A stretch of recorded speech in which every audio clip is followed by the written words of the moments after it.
And आप सभी का स्वागत है आज के हमारे इस नए वीडियो में। चलिए, आज का जो हमारा टॉपिक है वो है राष्ट्रीय प्रतीक। ठीक है, आज जो हम लोग पढ़ने वाले हैं वो राष्ट्रीय प्रतीक के बारे में पढ़ेंगे। ठीक है, जो हमारा नेशनल सिंबल जो होता है उसके बारे में आज हम जो है पढ़ने वाले हैं। ठीक है, तो नेशनल सिंबल की अगर मैं बात करूं तो देखिए बहुत सारे नेशनल सिंबल है, उसमें मैं आपको 2-3 वीडियो बना करके सारे नेशनल सिंबल के बारे में मैं आपको जानकारी दूंगा। तो ये नेशनल सिंबल का पहला क्लास है। ऐसा क्लास है पहला, कम से कम नेशनल सिंबल का 4 से 5 क्लास आपको बनेंगे। तो आज जो नेशनल सिंबल है उसका पहला जो है आपको राष्ट्रीय ध्वज। ठीक है, जो पहला सिंबल है वो राष्ट्रीय ध्वज। तो जो हमारा राष्ट्रीय ध्वज है उसका नाम है तिरंगा। क्या नाम है जी? तिरंगा। ध्यान रखिएगा कि भारत का जो राष्ट्रीय ध्वज है उसका नाम क्या है? तिरंगा। क्या नाम है? तिरंगा। तो भारत के राष्ट्रीय ध्वज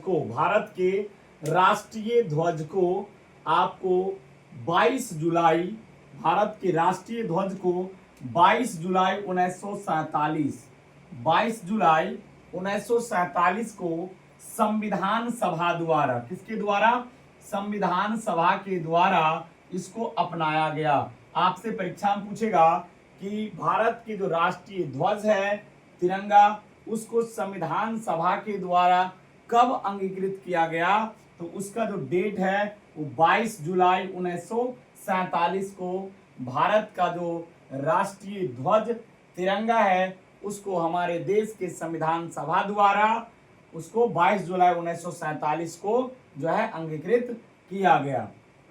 तीसरा पॉइंट है कि राष्ट्रीय ध्वज की लंबाई एवं चौड़ाई का अनुपात 3:2 होता है। ध्यान रखिएगा, ये बहुत इंपॉर्टेंट क्वेश्चन है कि राष्ट्रीय ध्वज की जो लंबाई होता है और चौड़ाई होता है उसका जो रेशियो होता है वो 3:2 होना चाहिए। यानी अगर लंबाई 3 मीटर है तो चौड़ाई 2 मीटर होना चाहिए। ठीक है, तो आप जो ध्वज बनाते हैं तो वो ध्वज 3 और 2 के रेशियो में होना चाहिए, ये प्रावधान है।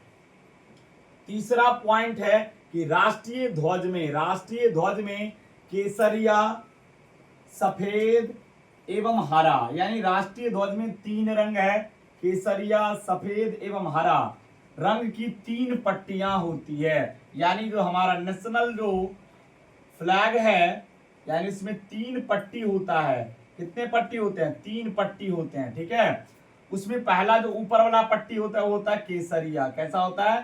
केसरिया। बीच वाला जो होता है वो होता है सफेद, वो जो बीच वाला होता है वो होता है सफेद। और जो सबसे नीचे होता है वो होता है आपको हर नीला, क्या बोलते हैं, हरा रंग का होता है। कैसा होता है? हरा। और देखिए इस बीच में एक चक्र होता है, नीले रंग का एक क्या होता है? चक्र होता है, जिसमें 24 तिल्लियां होती है। कैसी कितनी तिल्लियां होती है? 24 तिल्लियां होती है। तो राष्ट्रीय ध्वज में केसरिया, सफेद एवं हरा, यानी सबसे ऊपर कैसा होता है? केसरिया होता है, बीच में कैसा होता है? सफेद, और सबसे नीचे कैसा होता है? हरा, है ना, हरा रंग की पट्टी होता है। तरह सफेद पट्टी के बीच में 24 तिल्लियां वाला नीला चक्र होता है।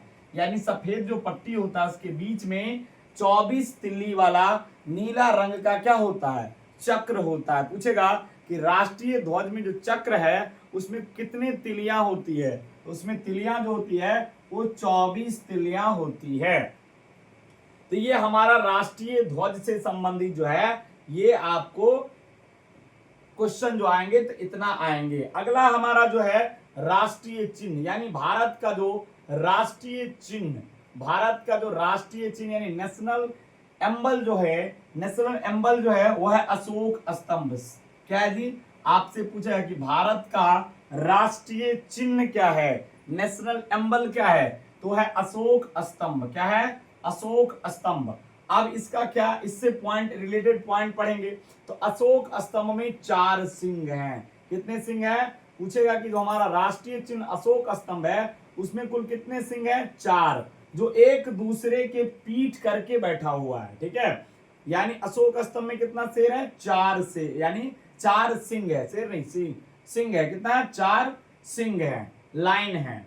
कर सिंह साहस हो गया, साहस एवं निर्भीकता का प्रतीक है। यानी जो हमारा राष्ट्रीय चिन्ह जो है अशोक स्तंभ, उसमें शेर जो है, उस शेर का जो सिंबल है वो ये दर्शाता है, किसको दर्शाता है, तो साहस एवं निर्भीकता को दर्शाता है। जो हमारा अशोक स्तंभ है उसमें जो सिंह है वो साहस एवं निर्भीकता का प्रतीक है। किसका प्रतीक है, साहस एवं निर्भीकता का प्रतीक है। अगला कि भारत सरकार ने अशोक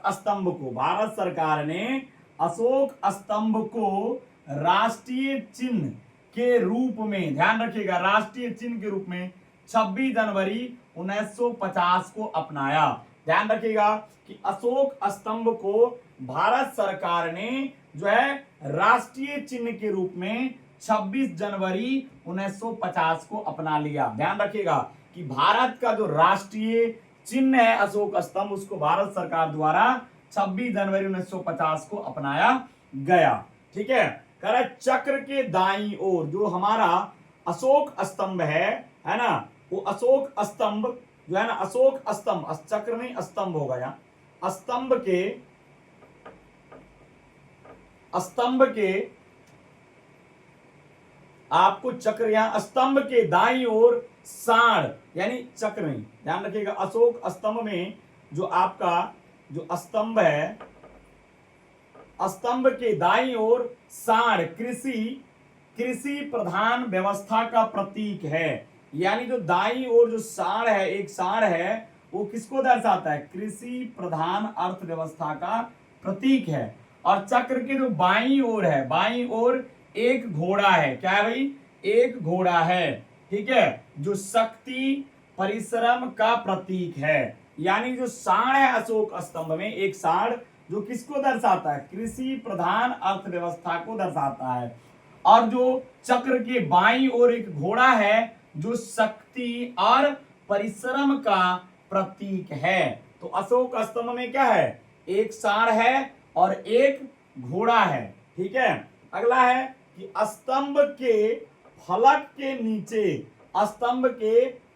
के नीचे मुंडकोपनिषद, जो मुंडकोपनिषद है का सूत्र वाक्य सत्यमेव जयते, ध्यान रखिएगा, सत्यमेव जयते जो है, जो अशोक स्तंभ के फलक के नीचे जो लिखा हुआ है सूत्रवाक्य सत्यमेव जयते, ये मुंडकोपनिषद से लिया गया है। किस उपनिषद से लिया गया, परीक्षा में पूछेगा आपसे कि अशोक स्तंभ में जो सत्यमेव जयते वाक्य लिखा हुआ है ये किस उपनिषद से है, तो यह है आपको मुंडकोपनिषद से। और यह देवनागरी लिपि में अंकित है। किस लिपि में अंकित है, देवनागरी लिपि में अंकित है।